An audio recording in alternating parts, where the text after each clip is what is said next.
Bonjour à tous les amoureux d'histoires profondes et de voyages émouvants. Bienvenue dans la vidéo spéciale du jour sur notre chaîne. Nous explorons aujourd'hui la vie d'une légende musicale, symbole de paix et d'harmonie culturelle. Enrico Macià, un artiste dont la voix a touché le cœur de millions de spectateurs à travers le monde.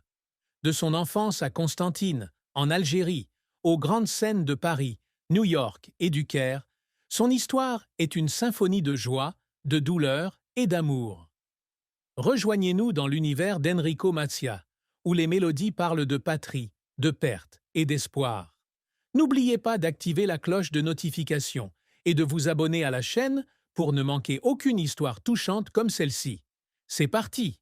Enrico Macià, de son vrai nom, Gaston Grenacia, est né le 11 décembre 1938 à Constantine, une ville algérienne riche en traditions culturelles. Fils d'une famille juive séfarade, Enrico a grandi dans un environnement imprégné de malouf, un genre de musique classique andalouse. Son père, Sylvain Grenacia, était violoniste dans l'orchestre de Cheikh Raymond Leiris, qui deviendra plus tard le beau-père et le professeur de musique d'Enrico. Dès son plus jeune âge, Enrico manifesta un talent musical, apprenant la guitare et se produisant régulièrement avec l'orchestre de Cheikh Raymond dès l'âge de 15 ans. Les mélodies du malouf, avec leur combinaison unique de sonorités arabes et juives, pénétrèrent son âme et façonnèrent son style musical ultérieur. Cependant, la vie d'Enrico connut bientôt de grandes tragédies. La première et la plus profonde douleur survint en 1961, au plus fort de la guerre d'indépendance algérienne.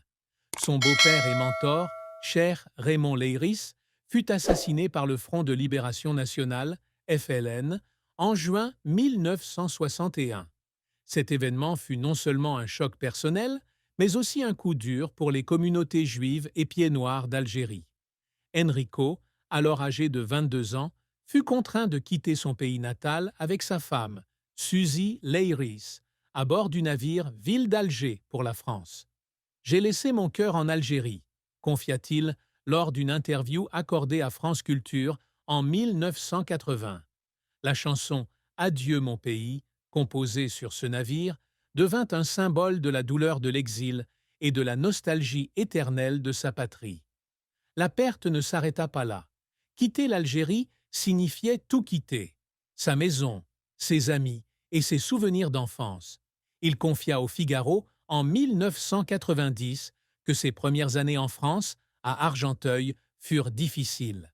« Nous n'avions presque rien, juste nos guitares et notre foi », confia-t-il. Le sentiment d'être coupé de ses racines culturelles et nationales lui laissa une profonde blessure émotionnelle, une douleur qu'il porta toute sa vie. Une autre tragédie dans la vie d'Enrico fut la mort de son père, Sylvain, en 2004. Sylvain était non seulement une figure paternelle, mais aussi une grande inspiration musicale pour Enrico.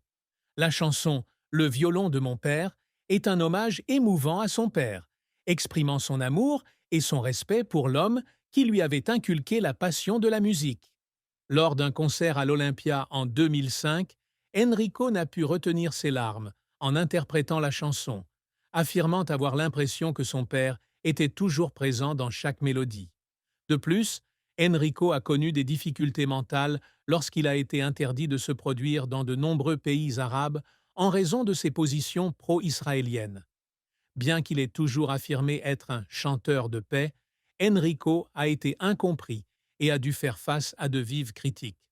Dans une interview accordée à RFI en 1997, il confiait « Je ne comprends pas pourquoi mon amour pour l'Algérie et Israël m'a mis à l'écart.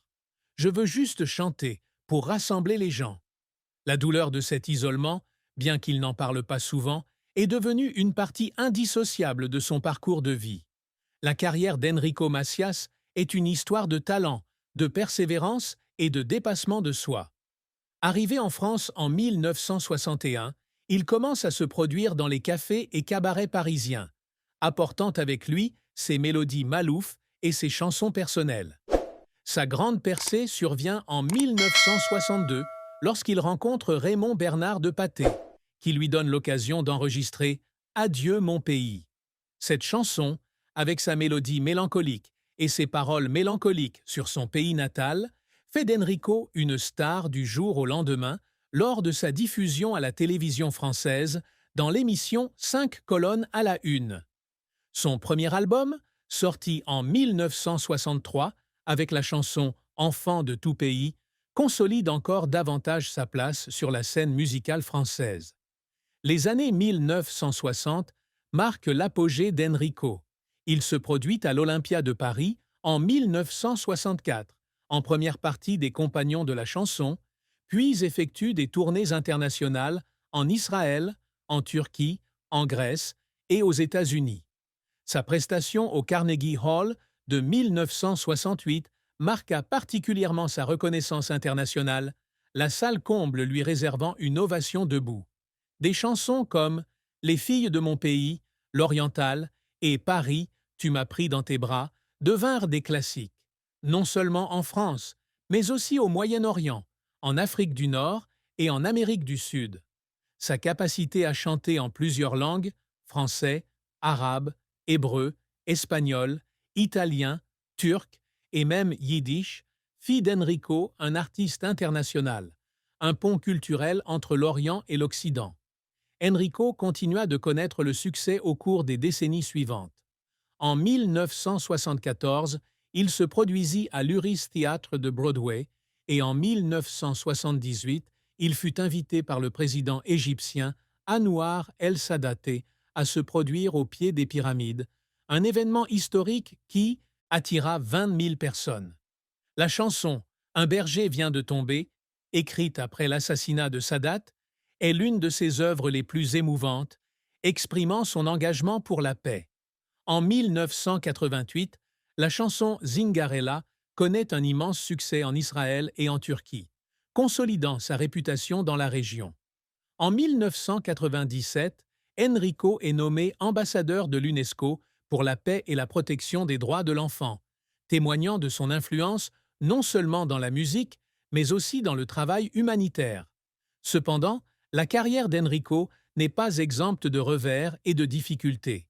L'un des plus importants fut son interdiction de se produire en Algérie et dans plusieurs autres pays arabes en raison de ses positions politiques.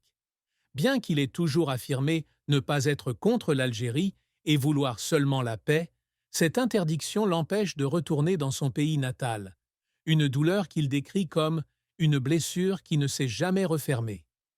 De plus, l'évolution des goûts musicaux dans les années 1980 le confronte à la concurrence de jeunes artistes. Son album Générosité, 1987, ne rencontre pas le succès escompté, plongeant Enrico dans une période de doute. Il y avait des jours où je me demandais si j'étais encore pertinent à cette époque, confiait-il dans une interview accordée au Monde en 1990. Les efforts d'Enrico pour surmonter ces difficultés le faisaient souvent pleurer. Lors d'un concert à l'Olympia en 1980, où il fut honoré comme chanteur de la paix par le secrétaire général des Nations Unies, Kurt Waldheim, Enrico ne put retenir ses larmes en évoquant son rêve de réunifier l'Algérie et Israël dans la paix. « Je chante non pas pour diviser, mais pour unir », s'étrangla-t-il. Un autre moment de larmes survint lorsqu'il interpréta « Le violon de mon père » en Israël en 2005, peu après la mort de son père. « J'avais l'impression de chanter directement pour mon père », se souvint-il dans une interview accordée à Haaretz. Ses larmes n'étaient pas seulement l'expression de ses émotions, mais aussi le témoignage de son dévouement indéfectible à la musique et à la cause de la paix. Enrico Macias a épousé Suzy Leiris, la fille de son mentor cher Raymond Leiris, en 1961, peu avant leur départ d'Algérie pour la France. Suzy était son amour de jeunesse, qui l'a soutenu dans ses années les plus difficiles. Leur mariage, bien que privé, était connu comme une histoire d'amour profonde, qui perdure depuis des décennies. Dans une interview accordée à Paris Match en 2000, Enrico décrivait Suzy comme « mon cœur et mon âme, celle qui m'a donné la force de surmonter toutes les épreuves ». L'album Suzy, 1993, rendait hommage à sa femme, avec des chansons émouvantes sur l'amour et le sacrifice. la relation entre Enrico Macias et Suzy Leiris est une histoire d'amour qui transcende toutes les barrières. Ils se sont rencontrés alors qu'Enrico était adolescent, jouant de la guitare dans l'orchestre du père de Suzy, Cher Raymond. Suzy, avec sa personnalité douce et forte, est rapidement devenue une source d'inspiration pour Enrico. Leur mariage a débuté dans le chaos de la guerre d'Algérie, lorsqu'ils ont tous deux dû quitter leur pays natal pour prendre un nouveau départ en France. Suzy était celle qui me soutenait quand j'étais sur le point d'abandonner, a déclaré Enrico dans une interview accordée à Gala en 1995. Cependant, leur mariage n'a pas toujours été parfait. Un aspect moins connu était la pression de la célébrité d'Enrico. Les tournées internationales d'un mois laissaient souvent Suzy seule à la maison, s'occupant de leurs deux enfants, Josiah et Jean-Claude. Dans une interview hypothétique accordée à France Inter, Enrico a admis que Suzy se sentait parfois abandonnée. Elle m'a dit un jour « Tu portes le monde entre tes mains, mais parfois, j'ai l'impression de ne plus être ton monde. » Se souvient-il, la voix pleine de regrets. Ces mots ont poussé Enrico à réfléchir et à essayer de concilier carrière et famille. Lorsque Suzy a appris qu'elle souffrait d'une maladie cardiaque, leur relation s'est approfondie. Enrico est devenu un soignant dévoué, l'emmenant souvent à l'hôpital et passant du temps avec elle. Malgré sa fragilité, Suzy a toujours encouragé son mari à continuer à se produire sur scène. Elle disait que ma musique était un cadeau pour le monde et que je ne pouvais pas m'arrêter, a confié Enrico dans une interview hypothétique accordée à Europe 1. Les moments passés ensemble dans les dernières années de Suzy témoignent de leur amour indéfectible, malgré les épreuves et les tribulations. Après la mort de Suzy, Enrico ne s'est jamais remarié, choisissant de vivre dans sa mémoire. « Suzy était mon seul amour », a-t-il déclaré lors d'un concert à l'Olympia en 2010. « Je ne peux pas imaginer partager ma vie avec quelqu'un d'autre. » Le plus gros inconvénient de leur mariage, selon Enrico, était son incapacité à passer plus de temps avec Suzy lorsqu'elle était en bonne santé. « J'aurais aimé lui dire que je l'aimais davantage », a-t-il dit, la voix pleine de regrets. La fortune d'Enrico Macias n'est pas publique, mais avec une carrière de plus de 6 décennies, il posséderait une fortune considérable. Selon certaines sources, sa fortune est estimée entre 1 et 67 millions de dollars, selon la date de l'estimation. Voici une description hypothétique, basée sur son style de vie et sa carrière. Enrico Macias possède un appartement de luxe dans le 7e arrondissement de Paris, près de la Tour Eiffel, où il vit depuis les années 1970. L'appartement, décoré d'œuvres d'art algériennes et de peintures d'artistes juifs, reflète son amour pour sa culture natale. Il possède également une villa de vacances dans le sud de la France, près de Nice, où il écrit et se détend souvent. La villa dispose d'un petit studio d'enregistrement, où Enrico a composé de nombreuses chansons dans les années 1990. Enrico possède également une collection d'instruments de musique, dont des guitares vintage espagnoles et un oud artisanal, souvenir de l'époque où il jouait dans l'orchestre de Cher Raymond. Il possède également une Rolls-Royce Silver Shadow Vintage, offerte par un fan turc après un concert en 1988, et une Mercedes-Benz moderne pour ses déplacements quotidiens. De plus, Enrico a investi dans des œuvres caritatives et des projets musicaux, notamment une école de musique parisienne pour enfants défavorisés. Malgré sa fortune, Enrico a toujours vécu simplement, évitant l'ostentation.